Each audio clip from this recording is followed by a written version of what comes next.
देख रहे हैं PN न्यूज लाइव, आपकी आवाज। सदगुरु कबीर प्राकट्य महोत्सव के दूसरे दिन साहब के सुंदर भजनों के साथ बही सुरगंगा। सदगुरु कबीर प्राकट्य महोत्सव के दूसरे दिन आश्रम के संत अनुपम दास साहिब के सुंदर भजनों के साथ शुरू हुई, जिसमें काशी नगरिया रहले लहर तलैया कमल फूल पर भैले प्रकाश हो। इस भजन के साथ सभी श्रद्धालु जनों को मंत्रमुग्ध कर दिया। इसके पश्चात महंत अगम मुनि साहिब ने सदगुरु कबीर साहिब के प्राकट्य भजन गाकर सदगुरु कबीर साहिब के आदर्शों एवं विचारों को सत्संग में रखने का प्रयास किया। महंत घनश्याम दास जी साहिब ने अब हम अविगति से चले आए, मेरो भेद मरम कोई नहीं पाए भजन गाकर सदगुरु के प्राकट्य प्रसंग को रखने का प्रयास किया। उन्होंने कहा कि सदगुरु कबीर को समझना साधारण लोगों की बात नहीं है। सदगुरु कबीर साहिब का शरीर पंच भौतिक नहीं था, वह एक प्रकाश स्वरूप था। भक्तिमती श्रीमती गीता बहन सूरत गुजरात ने सदगुरु कबीर साहिब के भजन साहिब तेरा भेद जाने कोई, साबुन ले ले पानी ले ले मलमल काया धोई, अंतर घट का दाग न छूटा निर्मल कैसे हुई भजन प्रस्तुत किया। साहिब कहते हैं कि मेरा भेद और मरम जानना सबकी बस की बात नहीं है। साबुन और पानी से शरीर का भारी आवरण को धोया जा सकता है, पर इस घट के दाग को नहीं धो सकते। घट का दाग तो बिना गुरु के ज्ञान बिना संभव नहीं है, इसलिए गुरु की शरण में जाने से ही इस काया को शुद्ध एवं पवित्र कर सकते हैं। धर्माधिकारी सुधाकर दास शास्त्री साहिब ने अपने संबोधन में कहा कि सदगुरु साहिब सदगुरु प्राकट्य धाम लहरतारा स्मारक का निर्माण एवं स्थापना पंत श्री हुजूर उदित नाम साहिब ने की। अपने अथक परिश्रम एवं पुरुषार्थ से इस महान संकल्प को जीवन पर्यंत पूरा करने का प्रयासरत रहे। उन्होंने कहा कि सदगुरु कबीर साहिब के प्राकट्य स्वरूप में उस करुणा एवं अनुभव का दर्शन होता है। आज हमें सदगुरु को साक्षी मानकर अपने बुराइयों अवगुण को दूर करने की आवश्यकता है। करुणा को अपने स्वभाव उतारने की जरूरत है। संतों को करुणाशील होना चाहिए। त्याग वैराग्य तपोनिष्ठ पंत श्री हुजूर अर्धनाम साहिब आचार्य कबीर पंत ने अपने आशीर्वचन में कहा कि मोह को कहाँ ढूंढूं बंदे, मैं तो तू मुझे कहाँ खोजता है।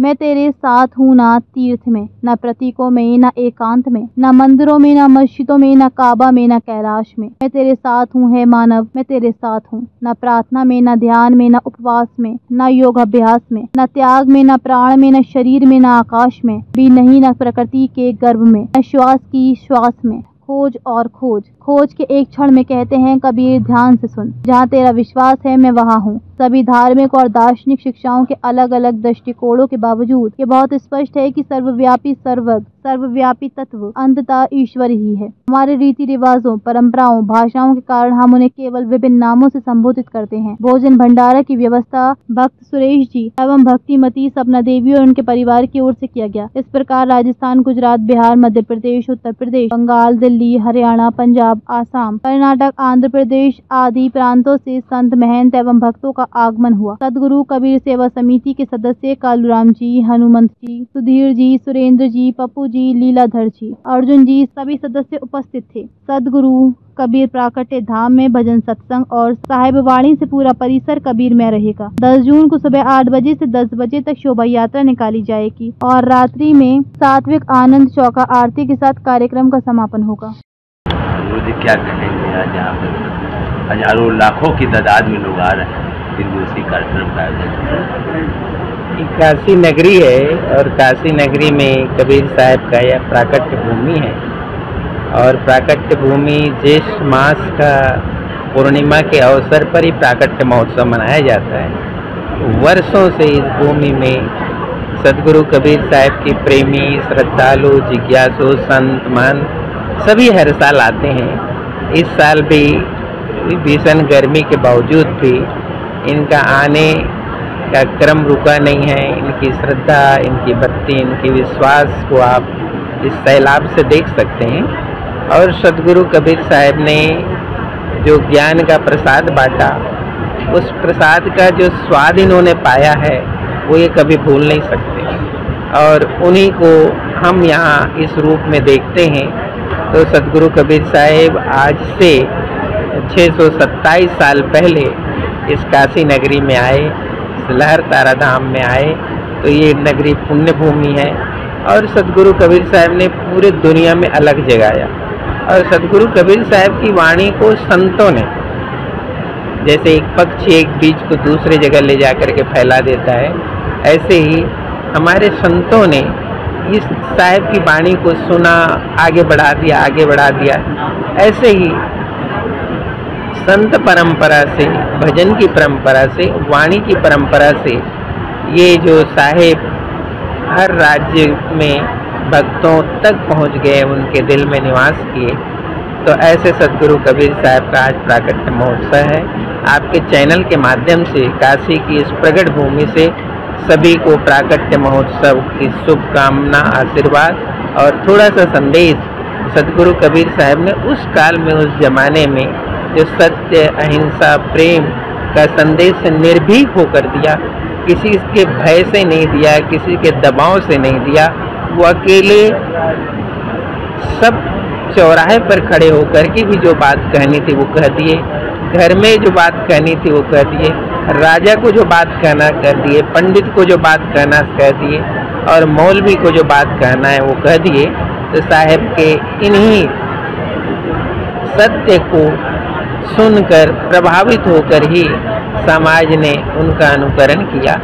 और यही नहीं, गांव-गांव, शहर-शहर और प्रांत में आज छोटा आश्रम हो तो, किसी का घर हो तो, कबीर साहब का ये प्राकट्य महोत्सव पूरे भारत में मनाते हैं। और इसी देश में ही नहीं, दूसरे देश जैसे ट्रिनिडाड है, टोबैगो है, फिजी है, मॉरिशस है, कनाडा है, अमेरिका है, लंदन है, सूरीनाम है, गयाना है, बहुत सारी जगहों पर जो साहिब के प्रेमी हैं इस प्राकट्य महोत्सव को मनाते हैं। साहिब के भजन गाकर, साहिब के साखियों को सुनाकर, साहिब के उपदेशों को बताकर पूरे समाज को जागृत करते हैं। तो ये 3 दिवसीय प्रोग्राम है। आज दूसरा दिन है। कल विशेष कार्यक्रम होना है, जो शोभा यात्रा, पूरे आसपास क्षेत्रों में शोभा यात्रा निकाली जाती है। साथ ही सत्संग और भजन का भी विशेष आयोजन होता है आए हुए भक्त और कलाकारों के द्वारा। और शाम को कल सात्विक यज्ञ गुरु पूजा, क्योंकि हमारे यहाँ गुरु और शिष्य की परंपरा है। गुरु गोविंद दोनों खड़े, काके लागू पाए, बलिहारी गुरु आपने जिन गोविंद देव बता। हे गुरुदेव, आपकी बलिहारी है कि आपने गोविंद ही नहीं, मैं कौन हूँ इसको भी बता दिया है।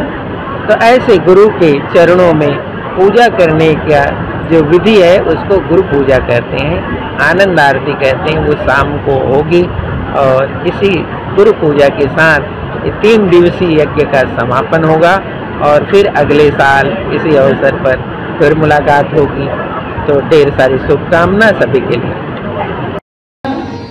जीवन यात्रा, उस जीवन यात्रा की ताकत ही आपको इस दरबार में लेकर आती है। नहीं तो दूसरे तो कहाँ ताकत, ये बगल वाले नहीं आ सकते, ये बगल वाले नहीं आ सकते काशी में जो रहते, वही ताकत आपको लेकर आती। और वही ताकत तुम्हें सब बंधनों से पार कर देने वाली, सब बंधन। क्योंकि बंधन क्या है? बंधन वो है जो आपको एक विवेक को जागृत करने में, उसी का नाम बंधन। बंधन वो है तुम्हारे संकल्प को रोक देता, बंधन वो